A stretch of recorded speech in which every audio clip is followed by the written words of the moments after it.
ఆమేన్. Bible గ్రంథములో 66 పుస్తకాలలో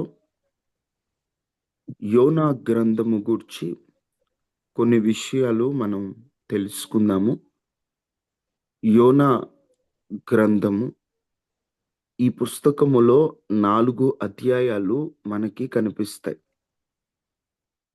బైబిల్‌లోని ప్రవక్తల గ్రంథాల్లో కథ రూపములో ఉన్న ఏకైక గ్రంథము యోనా గ్రంథమే.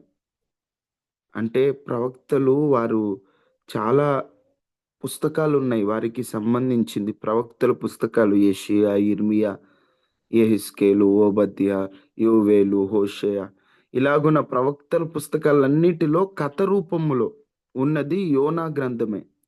దేవుడు యోనాను ఇజ్రాయేలు బద్ధ శత్రువైన అష్షూరు ముఖ్య పట్టణమైన నినివేకి వెళ్ళమని ఆజ్ఞాపిస్తాడు. అష్షూరు అనేటువంటి రాజ్యానికి ముఖ్య పట్టణము, రాజధాని నినివే. ఆ నినివేకి వెళ్ళమని దేవుడు యోనాకు చెబితే ఈయనేం చేస్తాడంటే నినివేకి దేవుడు వెళ్ళమంటే నినివేని శిక్షించడని, ఆయన నినివే ప్రజలను క్షమిస్తాడని నమ్మినటువంటి యోనా దేవుడు తనతో చెప్పిన ప్రకారం చేయకుండా కొన్ని పరిణామాల తర్వాత యోనా అయిష్టంగా అతను తర్షీషు వెళ్తే దేవుడు తిమింగలం ద్వారా ఆ పెద్ద చేప ద్వారా ఆయనను నినివేకి పంపించి సందేశాన్ని ప్రకటింపజేసి నినివే ప్రజలంతా ఉపవాసం ఉండి అన్యజనులైనప్పటికీ వారు ఉపవాసం ఉండి ప్రార్థన చేసినప్పుడు దేవుడు వారిని క్షమించి వారికి ఒక అవకాశాన్ని ఇస్తాడు. ఆయన ప్రేమ కలిగిన దేవుడని, క్షమిస్తే ఆయన ఎంతగా క్షమిస్తాడో, ఎవరినైనా క్షమిస్తాడో యోనా పుస్తకం ద్వారా మనం తెలుసుకోవచ్చు.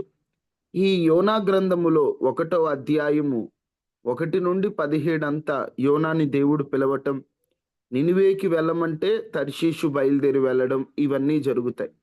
2వ అధ్యాయములో యోనా చేప మింగిన తర్వాత ఆయన పశ్చాత్తాపడటం, విడుదల పొందటం ఇవన్నీ కూడా 2వ అధ్యాయంలో ఉంటాయి. 3వ అధ్యాయంలో నినివే గురించిన యోనా సందేశం, నినివే ప్రజలకు యోనా ఎలా వెళ్ళి దేవుని మాటలు చెప్పాడని 3వ అధ్యాయంలో ఉంటుంది.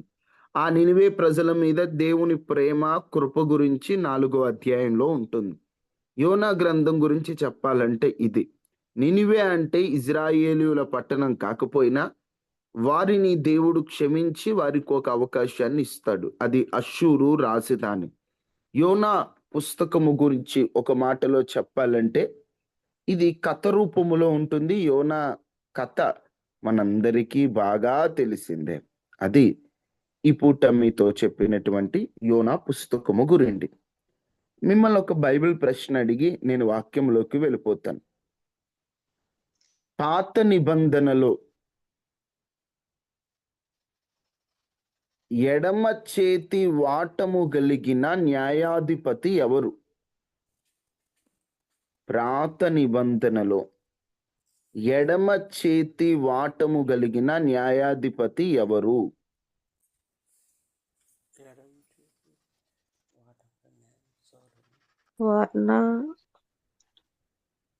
నేను చెప్పింది అర్థమైందమ్మా?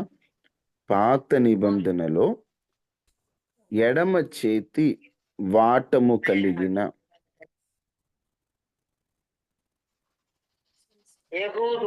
యెహూదు. Very good, very good. Ehud అనేటువంటి ఆయన ఎడమ చేయి వాటము కలిగినటువంటి వ్యక్తి అని చెప్పి దేవుని వాక్యములో రాయబడింది. వెరీ గుడ్, దేవునికి మహిమ కలుగును గాక. మంచిది. అది న్యాయాధిపతుల గ్రంథములో మనకి ఆ మాట కనిపిస్తుంది. 3:21. అప్పుడు యెహూదు తన ఎడమ చేతిని చాపి తన కుడి తొడ మీద నుండి ఆ కత్తి తీసి అని అక్కడ ఒక చోట రాయబడి ఉంటది. ఆయన ఎడమ చేతి వాటము కలిగిన వాడని యెహూదు గురించి రాయబడి ఉంటది. వెరీ గుడ్, దేవునికి మహిమ కలుగును గాక. ఇక మనము దేవుని వాక్యాన్ని ఆలకిద్దాము. చిన్న ప్రార్థన చేసుకొని, మహాపరిశుద్ధుడా, మహోన్నతుడు అయిన దేవా, మాట్లాడే దేవా, సజీవుడు అయిన రాజా, నీకు వందనాలు. మీరు మాతో మాట్లాడండి దేవా. నీ మాట మాకెంతో అవసరం. ఈరోజు ఈ ప్రార్థనా కూడికలో పాల్గొన్న వారందరితో మీరు మాట్లాడండి అయ్యా. మీరు మాట్లాడితే మేము బ్రతుకుతాం. మీరు మాట్లాడితే మా జీవితానికి వెలుగు. మీరు మాట్లాడండి నీ దాసుని మరుగు చేసి. నీ దాసుని జ్ఞానము ద్వారా కాదు, నీ దాసుని తెలివి ద్వారా కాదు, మీరేం మాట్లాడాలనుకుంటున్నారో ఆ రీతిగా ఆ రకముగా మాతో మాట్లాడి మా ప్రాణములను ధైర్యపరిచి బలపరిచి సరిచేయమని యేసు శక్తి కలిగిన నామములో అడిగి వేడుకొని ఉన్నాము తండ్రి. ఆమెన్. ఆమెన్. దేవునికి స్తోత్రాలు. మీ అందరికీ కూడా ప్రభు అయిన యేసుక్రీస్తు నామములో నా హృదయపూర్వకమైన వందనాలు. నిత్య జీవాన్ని, పరలోకాన్ని స్వతంత్రించుకోవాలంటే, నిత్య రాజ్యమునకు వారసులుగా మారాలంటే మొదటి నియమము పాపము నుండి విమోచింపబడాలి. పాపము నుండి విమోచింపబడాలంటే పాపం అంటే ఏంటో, పాపము ఎన్ని రకాలుగా, ఎన్ని విధానాలుగా, పాపము అసలు ఏం చేస్తుందో, ఈ పాపమును గూర్చిన క్లుప్తమైన సమాచారాన్ని కొన్ని రోజుల నుండి మనం తెలుసుకుంటున్నాం. పాపం అంటే ఏమిటి అనే అంశాన్ని చూసిన తరువాత పాపము ఎన్ని రకాలుగా ఉంది. రకము అంటే పాపం చేసేటప్పుడు ఏ టైపులో, ఏ రకముగా చేస్తారో మీకు 3 విషయాలు చెప్పాను. ఒకటి, ఆలోచనల్లో చేసే పాపము. ఇది బయటకి కనబడదు కానీ లోపల ఆలోచించట ద్వారా చేసేటువంటి పాపము. మనస్సులో జరిగే పాపము. ఒక స్త్రీని మోహపు చూపుతో చూచు ప్రతివాడును అప్పుడే తన హృదయములో వ్యభిచారం చేసినట్టే అని యేసు ప్రభు చెప్పిన పాపం ఈ పాపమే. ఆలోచనల్లో పాపం చేయడం. రెండవది, మాటలో చూపులో పాపం చేయడం. ఇవి మాట్లాడట ద్వారా, చూడటం ద్వారా మనం పాపములో పడడానికి ఇదొక కారణం అవుతుంది. ఇది కూడా పాపమే. 3, కార్యము చేయడం. ఆ పాపపు పని చేసి ఆ పాపాన్ని మన క్రియ ద్వారా జరిగిస్తే అదొక పాపము. ఒక పాపం జరిగిందంటే ఈ 3 జరుగుతాయి. ముందు ఆ పాపపు ఆలోచన మదిలో పుడుతుంది. మదిలో పుట్టినటువంటి ఆలోచన ఆ పని చేయడానికి నిన్ను ముందుకు నెడుతుంది. ముందుకు నెట్టిన ఆలోచన నిన్ను ఆ పని చేసేటట్లుగా, క్రియరూపకంగా మారేటట్లుగా నిన్ను ముందుకు నెడుతుంది. ఇది పాపములో రకాలు. పాపం అనేటువంటిది మనిషి పుట్టిన దగ్గర నుండి స్వాభావికంగా వస్తూ ఉంటుంది. అందుకని నరుల తలంపులు బాల్యము నుండే చెడ్డవి, వాళ్ళ ఊహ అంతయు కేవలము చెడ్డదని దేవుడు తెలుసుకున్నాడని రాయబడి ఉంటది. స్వాభావికంగా అందరికీ పాపము మీద మక్కువే. పాపమును చెయ్యాలనేటువంటి ఆతురత అది స్వాభావికంగా జీన్స్ లోనే ఉంటుంది. ఆ పాపమునకు సంబంధించినది. పాపము ఒక మాటలో చెప్పాలంటే సిన్ ఆఫ్ కమిషన్ అని, సిన్ ఆఫ్ ఒమిషన్ అని 2 మాటలు చెప్పాను. చేయకూడనిది చేస్తే సిన్ ఆఫ్ ఒమిషన్ అంటే దేవుడు చెయ్యొద్దు అన్నాడు, నువ్వు చేసావు. చేయకూడనిది చేస్తే అది సిన్ ఆఫ్ కమిషన్ అని ఒక పాపం. సిన్ ఆఫ్ ఒమిషన్ అంటే దేవుడు చేయమన్నది చేయకపోవడమే పాపం. ఎప్పుడైనా ఇంగ్లీష్ పదాలు వాడినా తెలుగు అర్థాలు చెప్తాను. ఇంగ్లీష్ ఎందుకు వాడాల్సి వస్తుందంటే తెలుగు బైబిల్లో కంటే ఇంగ్లీషు, హెబ్రీ, గ్రీకులో కొన్ని అర్థాలు క్రొత్తగా ఉంటాయి. వాటిని చదివి ఆ పదాలు బాగుంటాయి కాబట్టి నేను పలుకుతున్నాను. సిన్ ఆఫ్ కమిషన్ అంటే చేయకూడనిది దేవుడు చేయొద్దన్నది చేయడం. అబద్ధాలు ఆడొద్దు, దొంగలించొద్దు, వ్యభిచరించొద్దు, ఇవన్నీ దేవుడు చెప్పాడు. చేయొద్దు అంటే మనం చేస్తే అది సిన్ ఆఫ్ కమిషన్. చేయండి. ఏం చేయమన్నాడు? ప్రార్థన చేయండి, మేలు చేయండి. ఇప్పుడు చేయమన్నది చేయకపోతే సిన్ ఆఫ్ ఒమిషన్. ఒమిషన్. ఇది పాపము గురించి చెప్పాలంటే. పాపము ఎన్ని విధానాలుగా చేస్తారు. మొదటిది ఏమని చెప్పాను? పాపం ఎన్ని విధానాలుగా చేస్తారు? ఎన్ని విధానాలుగా చేస్తారని 3 మాటలు మీతో చెప్పాను కదా. మొదటి మాట తెలిసి చేసే పాపం. తెలిసి చేసే పాపం. పాపం ఎన్ని విధానాలుగా ఉందో అమ్మా, పాపమును గురించి చాలా అవగాహన ఉండాలి మనకి. ఎందుకంటే నిన్న కూడా చెప్పాను, పరమునందున్న దేవుణ్ణి భూమి మీదకి తెచ్చింది ఈ పాపమే. ఉదాహరణకు చెప్పాలంటే, మీ నాన్నగారు ఉన్నారు. మీ నాన్నగారిని ఒక ఆమె లేదా ఒక ఆయన ఇబ్బంది పెట్టి బాగా కొట్టించి జైల్లో వేశాడు. మీ నాన్నగారి కష్టాలకి ఒకడు కారణమయ్యాడు. మీ నాన్నగారిని అసలు జైలు ముఖము ఎరుగని మీ నాన్నని జైలుకు నడిపించి నానా హింసలు పెట్టేటట్లుగా ఒకడు కారణమయ్యాడు. వాడు దారిలో కనిపిస్తే, అంకుల్ గారు బాగున్నారా, భోజనం చేస్తారా అని ప్రేమగా పలుకరిస్తారా? ఆ బాధ, ఆ కోపం, ఆ పగ మనసులో పెట్టుకుంటామా? యథార్థంగా చెప్పండి. కోపం పగ మనసులో పెట్టుకుంటా. మనసులో పెట్టుకుంటాం. ఎందుకంటే రే, నీ వల్లే మా నాన్న జైలుకి వెళ్ళాడు, నీ వల్లే మా నాన్న చిత్రహింసలు పడ్డాడు, నీ వల్లే మా నాన్న మాకు దూరం అయ్యాడు, రే నిన్ను నేను వదిలిపెట్టను అనుకుంటాం. ఎందుకంటే తండ్రి మీద ఉన్న ప్రేమ. ఈరోజు దేవుని మీద మనకు ఉండేటువంటి ప్రేమ, దేవుణ్ణి సిలువకెక్కించింది పాపమే. దేవుణ్ణి ఆకాశము నుండి మహిమ కలిగిన సింహాసనం వీడి మానవునిగా జన్మించుటకు, మానవునిగా పుట్టిన తరువాత సిలువ శ్రమలు అనుభవించుటకు కారణం ఈ పాపమే. ఈ పాపాన్ని గూర్చినటువంటి అవగాహన లేకపోవడం ద్వారా ఈ రోజున ఏముందిలే అని నిర్లక్ష్యంగా మనం ఉంటున్నాం. ఆ నిర్లక్ష్యమే నరకానికి తీసుకెళ్తుంది. ఆ నిర్లక్ష్యమే దేవునికి దూరం చేస్తుంది. ఆ నిర్లక్ష్యమే మన జీవితాన్ని నాశనం చేస్తుంది. పాపం విషయంలో అస్సలు నిర్లక్ష్యం ఉండకూడదు. ఏదైనా రోగాలు వచ్చినప్పుడు డాక్టర్లు ఏం చెప్తారంటే, మీరు నిర్లక్ష్యంగా ఉంటే రోగం ముదిరిపోద్ది అంటారు. ఒక 10-15 రోజుల నుండి జ్వరం వస్తుందని ఆసుపత్రికి వెళ్తే డాక్టర్ గారు మొదట సీరియస్ అవుతారు. 10-15 రోజు నుంచి జ్వరం వస్తే ఇన్నాళ్ళు ఏం చేస్తున్నావు, బ్లడ్ టెస్ట్ ఎందుకు చేయించుకోలా? రోగము ముదిరితే, రోగము ఎక్కువైతే నీ ప్రాణానికే ప్రమాదం. దాన్ని వీలైనంత త్వరగా దానికి తగిన మందులు వాడి, అది ఎందుకు వస్తుందో, ఏ లక్షణాలు బట్టి వస్తుందో తెలుసుకొని రోగాన్ని బయటికి నెట్టాలి అని డాక్టర్ గారు చెప్తారు. మనం ఏం చేస్తాం, కొంచెం జ్వరం ఎక్కువైనా భయపడతాం, వెళ్ళి వెంటనే టెస్ట్ చేయించుకుంటాం.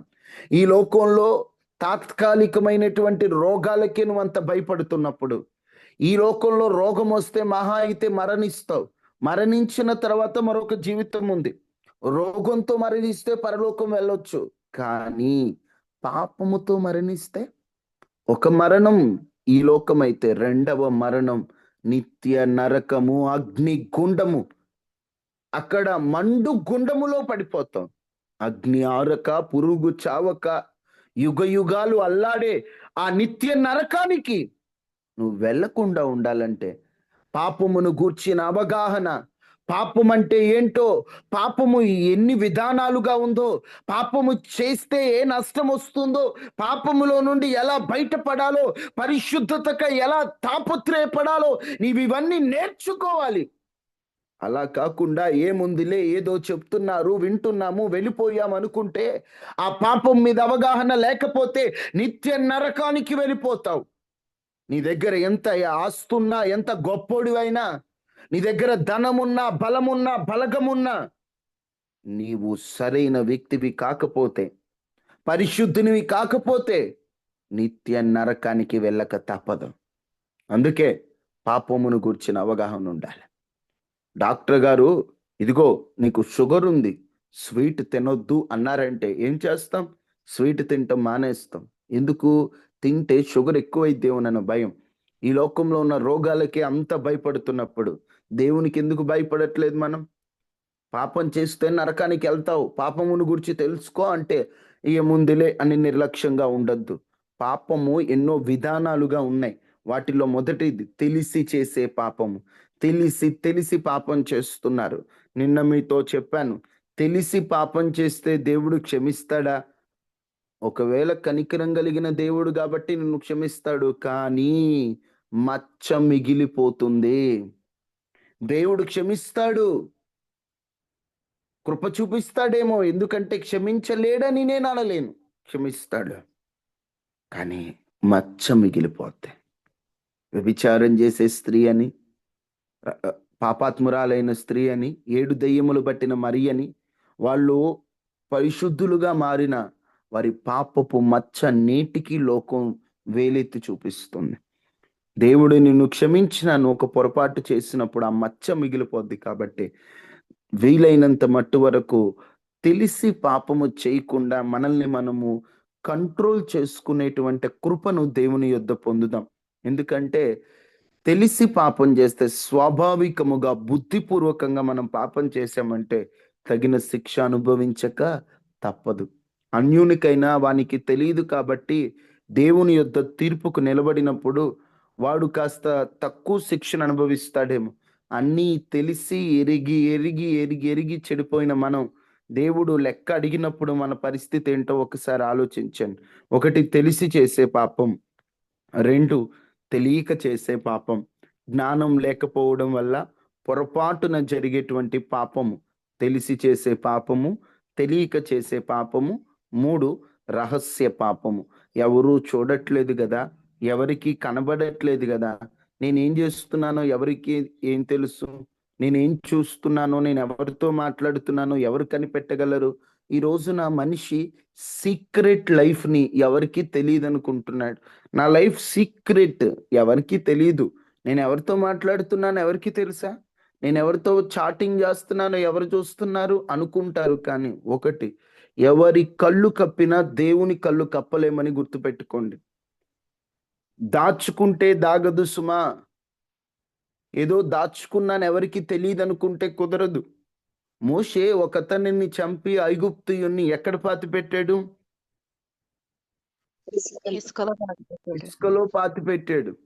ఇసుకలో పాతి పెట్టి ఎవరికి తెలియదులే అనుకున్నాడు. బయట పడలేదా ఎప్పటికైనా? పొరపాటు ఎప్పటికైనా పొరపాట కాదా?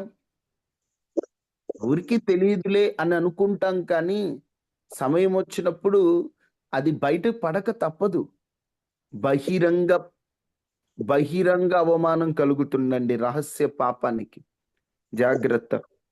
ఎప్పటికప్పుడు మనం రహస్యంగా ఎవరు చూడట్లేదులే అనుకోకూడదు. దేవుడు చూస్తున్నాడు.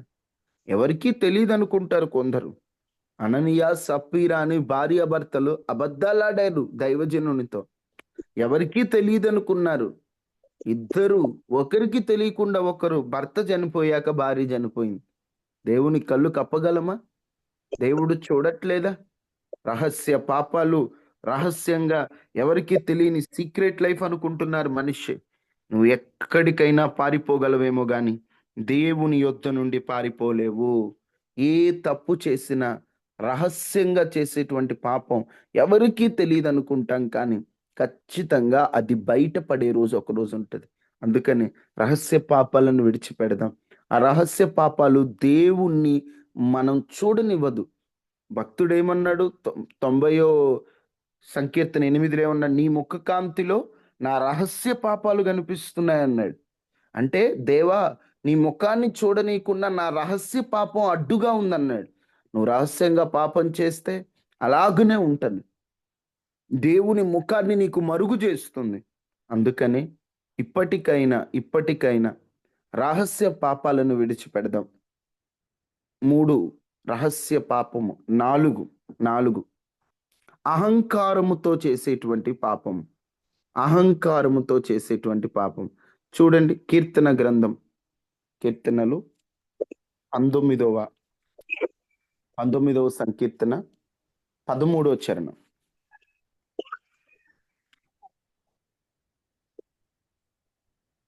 దుర అభిమాన పాపములో పడకుండా సేవకుని ఆపుము, నీ సేవకుని ఆపుము, వాటిని నన్ను ఏలనీయకుము.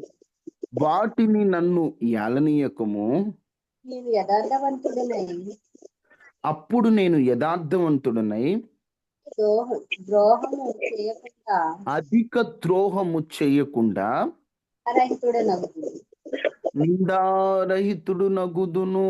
ఇక్కడ భక్తుడు అంటాడు, దుర అభిమాన పాపములో పడకుండా నీ సేవకుని ఆపుము. ఏ పాపమట? దుర అభిమానము. అభిమానము అదే దురభిమానము. ఎందుకు చేస్తున్నాడో తెలియదు, అహంకారంతో చేసే పాపాలు ఇవని. దుర అభిమానం. ఈరోజు అభిమానం అని విచ్చలవిడిగా వెకిలి చేష్టలు ఎక్కువైపోతున్నాయి. నేను ఎప్పుడు యవనస్తులను ఒక ప్రశ్నిస్తూ ఉంటాను ఎక్కువ, అరే నువ్వెందుకు ఆ హీరోకి అభిమాని? తెలీదు, నాకు ప్రాణం అంటాడు. ఆ హీరో సినిమాల కోసం ఏదైనా చేస్తానంటాడు. ఎందుకు అలాగా? వాళ్ళు చేసే ఫైట్లు నిజమైనవా? కాదు, దానికి డూపులు ఉంటారు. వాళ్ళు ఆ సినిమాలో చేసే సాయం నిజమైనదా? కాదు, అదంతా కేవలం స్క్రీన్ ముందు యాక్షన్ మాత్రమే. వారు ఒక్కొక్క సినిమాకి కోట్లు మీద కోట్లు డబ్బులు తీసుకుంటున్నారు. ఆ డబ్బంతా ఎవరిది? ప్రజలది. నీ డబ్బుని కాస్త యాక్షన్ చేసి వాళ్ళు కోట్లు కోట్లు కూడగొట్టుకుంటుంటే వాళ్ళకి అభిమానం ఏంటి? కొంతమంది అన్యులుగా ఉన్నటువంటి వారిని తీసి పక్కన పెడితే మన క్రైస్తవంలో కూడా, ఏమండి పాస్టర్ గారులో ఇంత కానుకలు తీసుకుంటుంటారు, అంత కానుకలు తీసుకుంటుంటారు, పాస్టర్ గారులు అని అంటూ ఉంటారు. సరే, పాస్టర్ గారు అని పక్కన పెడితే, ఇప్పుడు పాస్టర్ గారులకి వచ్చేటువంటి సొమ్ము, ఇచ్చేటువంటి సొమ్ము ప్రజలది. ప్రజల సొమ్ము వాళ్ళు తీసుకుంటున్నారని వాళ్ళని తప్పుపడుతున్నారే. సినిమా హీరోలు చేసేదేంటి? వాళ్ళకు సొమ్ము ఎక్కడిది? వాళ్ళకు సోకు ఎక్కడిది? వాళ్ళకు వచ్చే డబ్బు ఎక్కడిది? యాక్షన్ చేసి వాళ్ళు లక్షలు కాజేసుకుంటుంటే వాళ్ళకి అభిమానులు. ఎందుకు అభిమానం? మనకి కూడుబెట్టని అభిమానం ఎందుకు? మొన్నటికి మొన్న మా హీరో అని గుండెలు బాదుకుంటూ మా హీరో కోసం ఏమైనా చేస్తానని బండి మీద ఫ్లకార్డ్ అంటే ఆ హీరో ఫోటో పట్టుకొని బండి మీద మా హీరో సూపరు, మా హీరో ఇట్లా ఆ మాట కూడా నాకు బాగా గుర్తు, మా హీరో దేవుడు అని చెప్పి ఫ్లకార్డ్ పట్టుకొని తిరుగుతా ఉన్నాడు. తిరుగుతూ ఉంటుంటే సడన్ గా స్పీడ్గా వెళ్తున్నాడు, లారీ వచ్చి కొట్టింది. ఆ కొట్టడం వల్ల అక్కడే పడి చనిపోతే కనీసం ఏ హీరో కోసం తిరిగాడో ఆ హీరో ఆ వ్యక్తి దగ్గరకు వచ్చాడా? ఆ వ్యక్తిని పలకరించాడా? ఆ వ్యక్తిని కన్న తల్లిదండ్రులేమో రోధించారు. ఏడ్చి ఆ తల్లి పిచ్చిదైపోద్ది అనిపించింది. ఈయన అభిమానించిన ఏ అభిమానులు ఈ అభిమానంగా ఉన్నాడు కదా, ఈయన ఎవరు అభిమానించాడు? వారెవ్వరూ రాలేదు. చివరికి తన తల్లి తండ్రి అనాథులుగా ఏడుస్తున్న ఒక్క కొడుకంటండి. ఎందుకు ఈ మాట చెప్తున్నా? అహంకారంతో దురభిమాన పాపం. ఇది కూడా ఒక పాపం. ఎందుకు అభిమానిస్తున్నావు? ఎందుకు నీకు వాళ్ళంటే ఎందుకు అంత ప్రేమ? ఎలా చెప్పాలో యవనస్తులకు అర్థం కావట్లేదు. నాకు ప్రాణం అంటాడు. ఎందుకు ప్రాణం? ఎందుకు ప్రాణం ఇవ్వాలి? నీకోసం ఏం చేశాడు ఆయన? రాజకీయ నాయకుల మీద కూడా కొంతమందికి విపరీతమైన అభిమానం. ఎందుకు అంత అభిమానం? వాళ్ళ కోసం మేము గొంతు కోసుకుంటాం, ఏదైనా చేస్తాం. ఎందుకు చేస్తున్నావు? ఎందుకు ఉపయోగం లేని అభిమానం ఎందుకు? ఆ పిచ్చి అభిమానం ఎందుకు? దాన్నే వాక్యం చెప్తుంది, దురభిమానం. ఎవరికి అభిమానులు? ఈ లోకంలో ఈ అభిమానాలు వద్దండి, వద్దు. ఇది ఒక అహంకారం. తెలుసు ఆయన ఎందుకు అభిమానిస్తాను. రోజు యవనస్తులకు ఎలా చెప్పాలో అర్థం కాదు. ఫోన్ లాంచ్ చేస్తే సినిమాలు, అభిమానం. మేము పలానా హీరో ఫ్యాన్. ఎందుకయ్యా? వాళ్ళంతా కూడా ఏదో స్క్రీన్ ముందు యాక్షన్ చేసేవాళ్ళు. వాళ్ళ కోసం ఎందుకు అభిమానం? నిన్ను కన్న నీ తల్లిని అభిమానించు. నిన్ను కన్న నీ తండ్రిని అభిమానించు. నిన్ను పెంచి పెద్ద చేసిన నీ పెద్దవారిని, నీ గురువులని అభిమానించు. నీ కొరకు ప్రాణం పెట్టిన దేవుణ్ణి అభిమానించు. ఎందుకు? ఈ దురభిమాన అహంకారంతో కూడినటువంటి పాపం, ఏముందిలే అనేటువంటి పాపం. అందుకని అంటాడయ్యా, దురభిమాన పాపంలో పడకుండా నీ సేవకున్నా. ఎందుకంటే ఒక్కోసారి తెలియకుండానే దురభిమానం, ఎందుకు అభిమానిస్తామో తెలియదు, ఎందుకు అంత ప్రేమిస్తామో తెలియదు. కొన్నిసార్లు ఆ దురభిమానమే మనం నరకానికి వెళ్ళడానికి కారణం అవుతుంది. దేవుని కంటే మనుషుల్ని ఎక్కువ అభిమానిస్తుంటారు కొంతమంది. సినిమా హీరోలకు కాకపోయినా చుట్టుపక్కల ఉన్న వాళ్ళకి అభిమానులు ఉంటారు. ఆ అక్క అంటే నాకు ఇష్టం అండి, ఆ అక్క అంటే నాకు చాలా ఇష్టం అండి. సరే, ఒక మనిషికి ఇష్టాలు ఉండటం తప్పు కాదు, కానీ ఎంత దేవుని కంటే అధిక ప్రాధాన్యత ఇస్తున్నామేమో మనం. అది అహంకారంతో చేసేటువంటి పాపం. అది దేవుడు మనల్ని గద్దిస్తున్న గద్దింపును వినకుండా, దేవుని మాటను లెక్క చేయకుండా చేసేటువంటి పాపం. అహంకారంతో దురభిమాన పాపములో పడకుండా జాగ్రత్త పడదాం. ఎవరితో అయినా ఒక మాట గుర్తుపెట్టుకో, దేవుని పిల్లలు ఎవరితో అయినా లిమిట్ గానే ఉండాలి. ఎంతవరకు ప్రేమించాలో అంతవరకే ప్రేమించాలి. ఎంతవరకు మాట్లాడాలో అంతవరకే మాట్లాడాలి. ఇంతవరకు మనకు నచ్చినట్లు మనం చేసాం. మనం అందరం ఎక్కువగా ఇష్టపడి ఎక్కువగా బాధలు పడ్డాం. కానీ దేవుని వాక్య ప్రకారం ఎవ్వరి మీద మనకు అభిమానం ఉండకూడదు. మనము పరదేశులం, యాత్రికులం. ఈరోజు ఇక్కడ, రేపు ఎక్కడో. గ్యారంటీ లేని బ్రతుకులు, వారంటీ లేని జీవితాలు. ఎవరి కోసమో ఏదో చేసేద్దాం. ఎందుకు? కొంతమంది అంటారు, నువ్వు లేకపోతే నేను బ్రతకలేనంటారు. ఎందుకు బ్రతకలేవు? ఎందుకు బ్రతకలేవు? నువ్వు పుట్టింది ఎందుకు? ఆ వ్యక్తి కోసమా? నువ్వే నా ప్రాణం అంటారు. ఏమి నీ ప్రాణం ఇచ్చింది ఎవరు? ఆ వ్యక్తి. ఏంటి ఆ పిచ్చి ప్రేమ? అవసరమా అంత ప్రేమ? అదే కదా దురభిమానం అంటే. అవసరం లేని అభిమానం ఎందుకంత? కొంతమంది నీకోసం నేను ఏమైనా చేస్తాను, నువ్వు దక్కకపోతే బతకలేనంట. ఏంటంట? ఓ భార్యనైనా ఓ భర్తనైనా లిమిట్, ఆ ప్రేమకు లిమిట్ ఉండాలి. అంత ప్రేమ పనికిరాదుండో. దాన్ని ప్రేమ అనరు, ఓవర్ యాక్షన్ అంటారు. బైబిల్ ఓవర్ యాక్షన్ ఖండిస్తుంది. శారా, అబ్రాము మంచి భార్య భర్తలే. వారు ఎక్కడ అంత ఓవర్ యాక్షన్ చేశారా? ఎంత పద్ధతిగా ఉన్నారు. ఈరోజు కుటుంబాల్లో కూడా దురభిమానం వద్దు, ప్రేమ చాలు. ప్రేమగా ఉండండి చాలు. అతి వద్దు. దేవునికి నచ్చంది అతి. దేవుడు ఇష్టపడింది అతి. ఈరోజు చాలా మన జీవితాల్లో మనకు తెలియకుండా మనుషులకు అధిక ప్రాధాన్యత ఇచ్చేసి, ఓసారి మనుషుల కోసం దేవుని సన్నిధిని కూడా వదులుకున్న రోజులు ఉన్నాయి. మనం మనుషుల కోసం దేవుని కూడా పక్కన పెట్టిన రోజులు ఉన్నాయి. ఇప్పుడు ప్రార్థన చేసుకుందాం అనుకున్నాం, ఇంతలోనే ఒక మనిషి వచ్చాడు, సరదాగా బయటికి వెళ్దామన్నాడు. అప్పుడు నువ్వు తర్వాత చూసుకోవచ్చులే అని వెళ్ళిపోతే ఎవరికి ప్రాధాన్యత ఇచ్చినట్టు? పాల్ యాంగిచో గారని ఒక గొప్ప దైవజనుడు ఇంట్లో కూర్చొని ప్రార్థన చేసుకుంటుంటే ఫోన్ వచ్చిందంట. పక్కనున్నోడు ఎత్తి ఎవరండి అంటే, నేను దక్షిణ కొరియా ప్రధానమంత్రిని, ఒకసారి పాల్ యాంగిచో గారికి ఇవ్వండి అంటే, మా అయ్యగారు ప్రార్థన చేసుకుంటున్నారు, ఆయనకి ఇవ్వను అన్నాడు.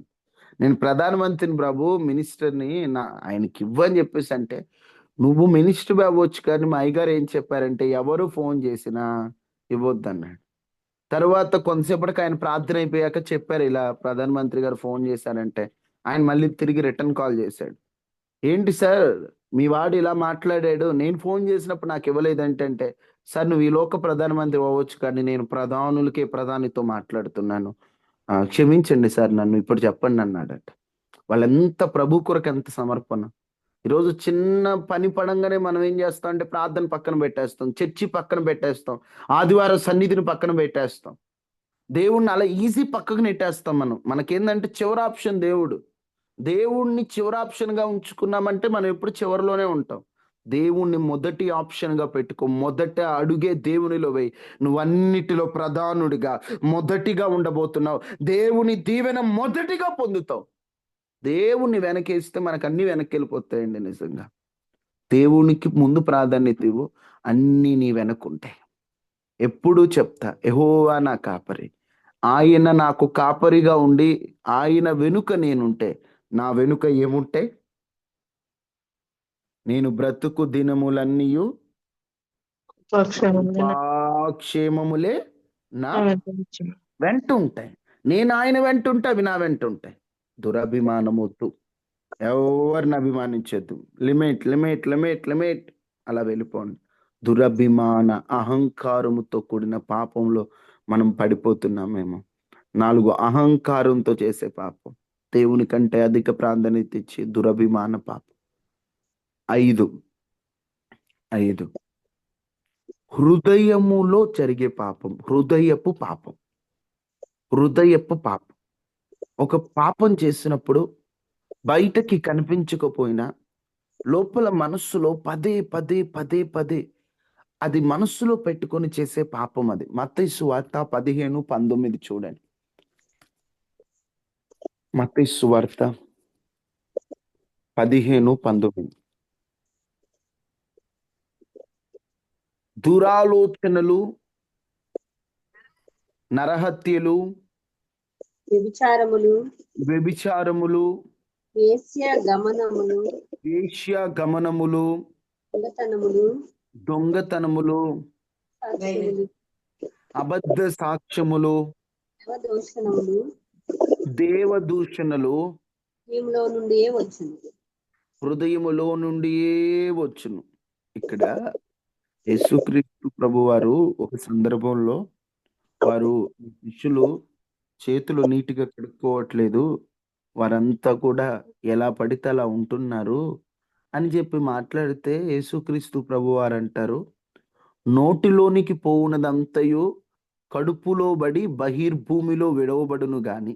అంటే మనం ఏదన్నా తింటే అది లోపలికి పోయి పనికిరానిది బయటకు వచ్చేస్తుంది, కానీ నోట నుండి బయటకు వచ్చునవి హృదయములో నుండి వచ్చును, ఇవి మనుషుని అపవిత్రపరచును. బయట నుండి లోపలికి వెళ్ళడం కాదయ్యా, హృదయములో నుండే కొన్ని బయటకు వస్తాయి, అవి డేంజర్ అన్నాడు. ఆ హృదయములో ఆ పాపాలు లేకుండా చూసుకోవాలి అని చెబుతూ దురాలోచనలు, పనికిరాని ఆలోచన. ఒక పాపానికి ప్లాన్ ముందు లోపలే స్టార్ట్ అవుతుంది, హృదయములోనే లోపల ప్లాన్. ఆ లోపలే కంట్రోల్లో ఉంటే ఆ పాపము బయటికి రాదు. ఈరోజు లోపల మనిషికి ఏదనిపిస్తే అది, పనికి మళ్ళీ ఆలోచనలు పుడతా ఉంటాయండి. పుట్టినప్పుడు అక్కడ చిన్న మొక్కగున్నప్పుడు దాన్ని తెంచేయాలి. మొక్కగున్నప్పుడు తెంచకపోతే అది పెరిగి మ్రానైపోద్ది, అప్పుడు నరకగలమే కానీ వేర్లు అలాగనే ఉంటాయి. అందుకనే ఒక పాపములో మనం ప్రారంభములోనే దాన్ని వేర్లతో సహా కట్ చేయాలి. ప్రారంభం. కొంతమంది అన్నీ అయిపోయిన తర్వాత ఇప్పుడేం చేయాలి అంటుంటారు. అది ప్రారంభములోనే దాన్ని కట్ చేసామనుకో అది పెరగదు. ప్రారంభం ఎక్కడ? హృదయములోనే. దురాలోచనలు, హృదయంలో నరహత్య. ఎవరినన్నా చంపాలంటే ముందు ఆలోచన రావాలి కదా, లోపల వస్తేనేగా చంపే. నరహత్య, వ్యభిచారం. ఆ మనిషితో పాపం చేయాలంటే ముందు లోపల ఆలోచన పుడితేనే కదా.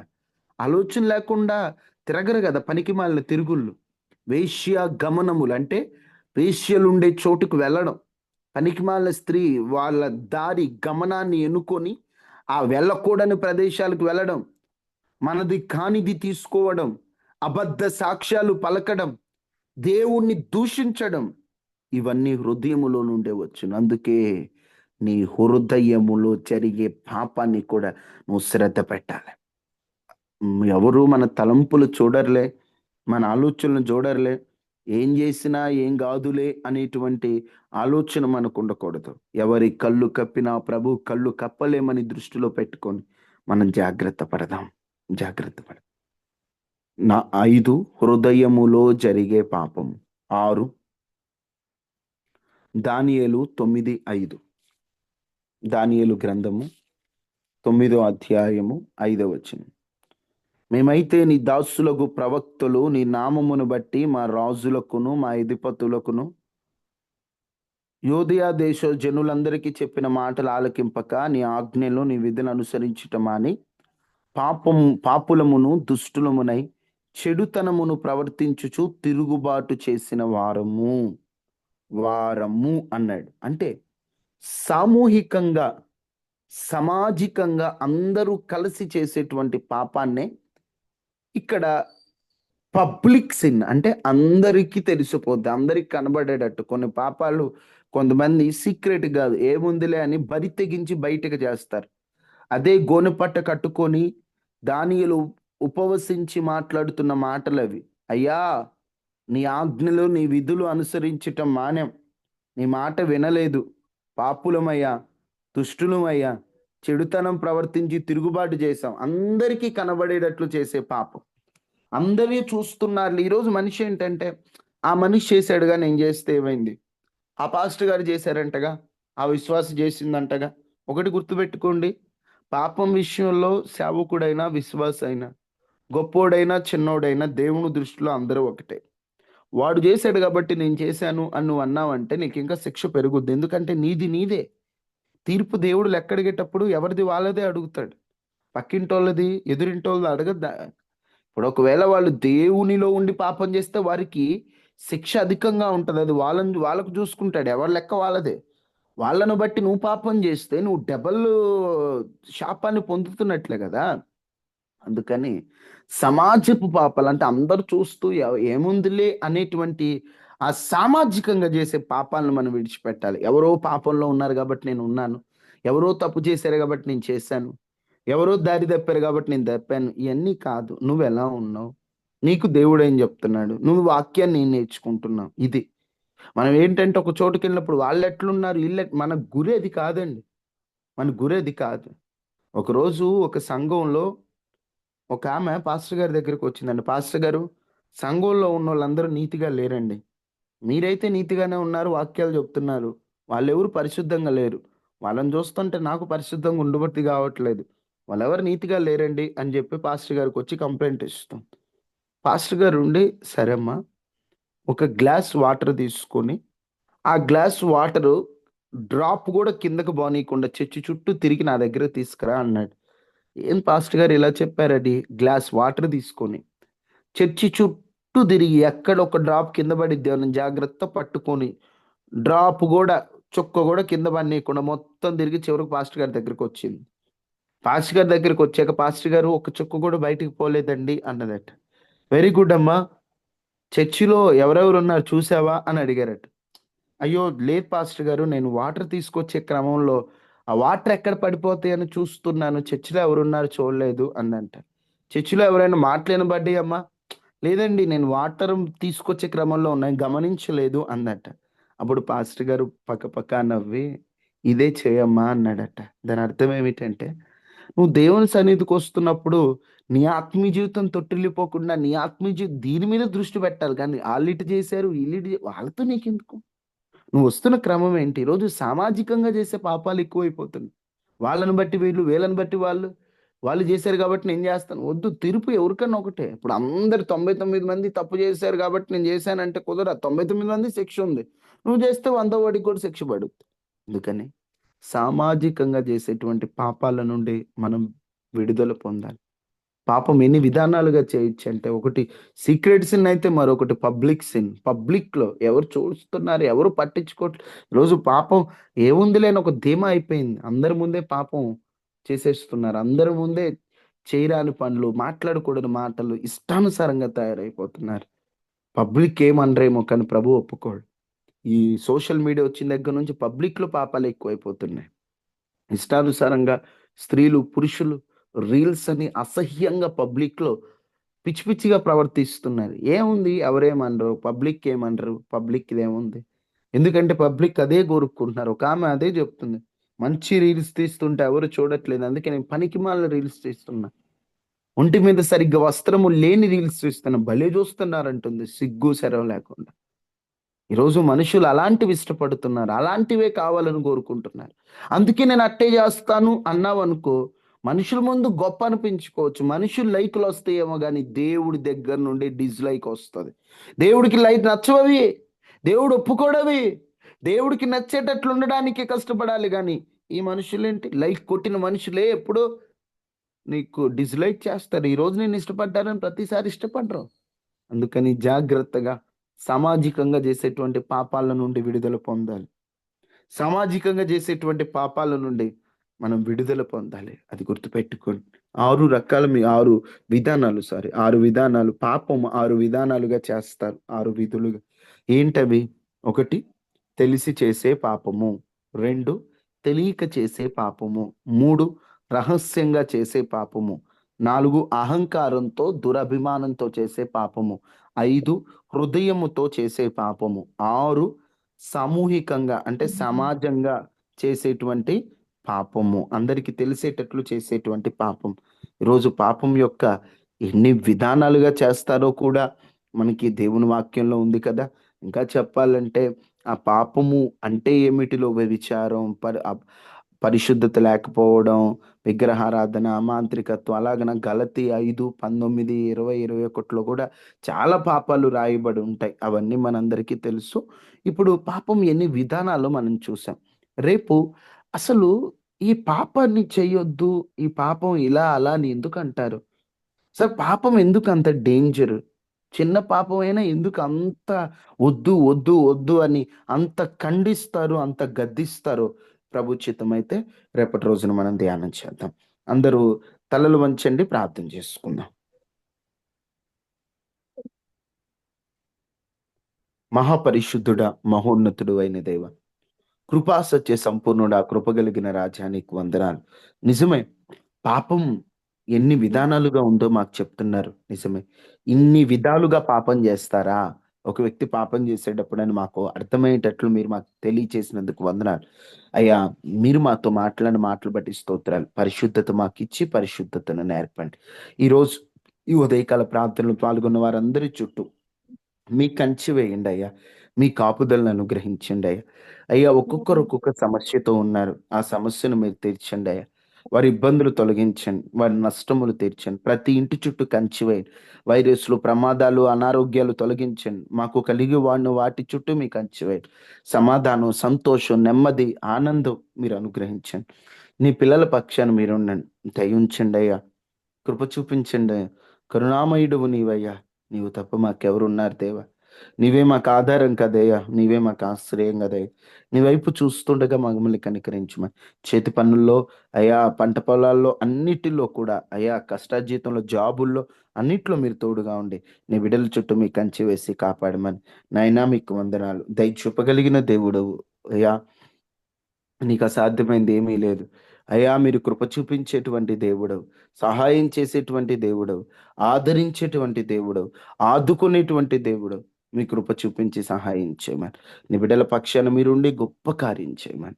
అయ్యా, నీ బిడ్డలకన్నిటిని మీరు తొలగమని, నీ బిడ్డల యొక్క ఇబ్బందులన్నీ తొలగించమని, అందరికీ రక్షణ ఇవ్వండి, పాపం నుంచి విడిపించమని యేసు శక్తి కలిగిన నామంలో అడిగి వేడుకుంటున్నాం తండ్రి. ఆమేన్.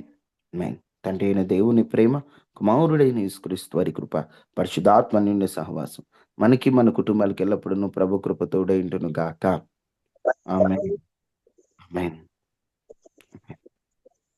అందరికీ వందనాలమ్మా. సెలవు తీసుకుందాం. వందనాలు దేవుడు. ప్రైజ్ లార్డ్ అయ్యా. ప్రైజ్ లార్డ్ ఆంటీ. వందనాలు తమ్ముడు. వందనాలు అక్క. వందనాలు తమ్ముడు. వందనాలమ్మా. వందనాలు అక్క. వందనాలు అన్నా. వందనాలు వందనాలు ఆంటీ. వందనాలమ్మా. వందనాలయ్యా అన్న వందనాలు అన్నా.